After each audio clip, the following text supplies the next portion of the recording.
I'm going to go ahead and have a seat. It's nice to be with you today. How many of you all are familiar with Curious George? Ever heard of Curious George before? All right, most of you should have. Looks like everybody. Okay. Well, I'm going to read a story.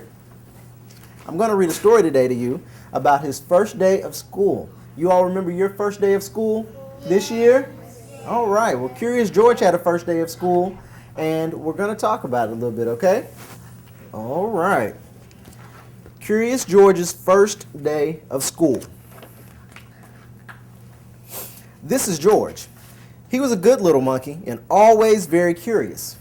Today, George was excited, so excited he could barely eat his breakfast. "You have a big day ahead of you, George," said his friend, the man with the yellow hat. It was a big day for George. It was the first day of school, and he was invited to be a special helper. George and his friend walked together to the schoolyard.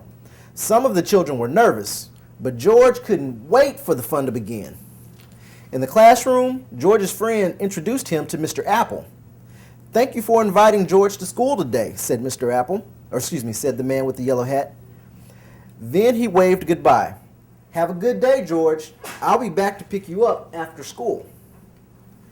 The children were excited to have a monkey in class. "George is going to be our special helper," Mr. Apple told them. And what a helper he was. At story time, George held the book. At math time, the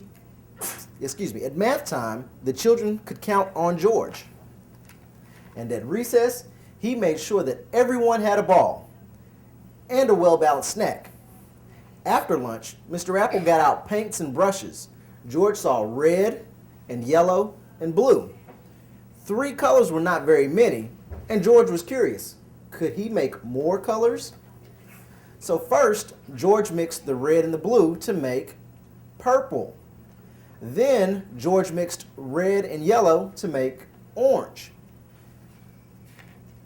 Next, he mixed yellow and blue to make green. And finally, George mixed all of the colors to make a big mess. The children thought the mess was funny, but Mr. Apple did not. "Oh dear," he said. "We're going to need something to clean this up. Everyone please sit quietly while I look." George did not mean to make such a mess, and he certainly did not want to sit quietly. He wanted to help. It was his job, after all.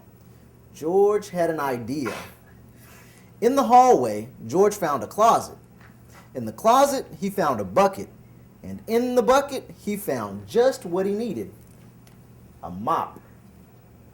George was on his way back to the classroom when he heard somebody yell, "Stop! Stop! What are you doing with my mop?"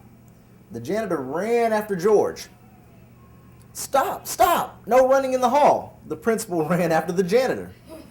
But George was going way too fast to stop. He grabbed the doorway and swung inside, and sploosh! The bucket tipped, the mop dropped, and George slid across the floor. Now the mess was even bigger. Mr. Apple looked surprised.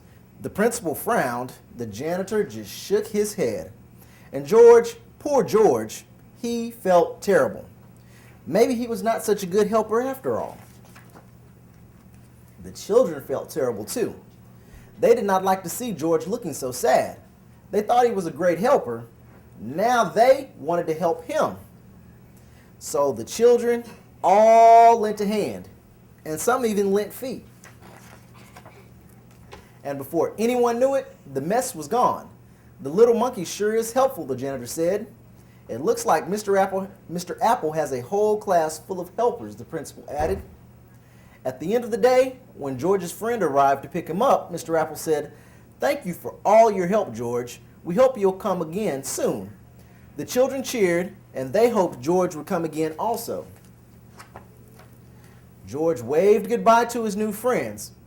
What a great day it had been. He could not wait to go back to school. The end.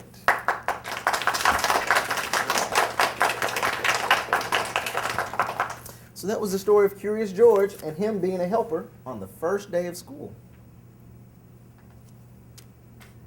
Anything else? Question? Never mind. You have a question? Miss Bell said that this is your first day of school. Mm-hmm. Yep. His first day of school. George made a big mess. He made a very big mess, but he cleaned it up, which is kind of the moral of the story. And he got some help from his friends. We'll come back to you then, okay? Right here. And I can read that board. It says, What does it welcome to your first day of school. Good job. Very good job. All right, last one. He got, we had that book in our journey reader. Did you? Oh, cool. Did you enjoy reading it? Yeah. It's a lot of fun. I've always enjoyed the Curious George books, all the little adventures he gets into and the things he and the man with the yellow hat find to do. So they're always fun. Reading is fun. You have to find books that you like, but once you find books that you like, reading can be a lot of fun. All right? All right, boys and girls, what do you want to say? Thank you. Let's give them another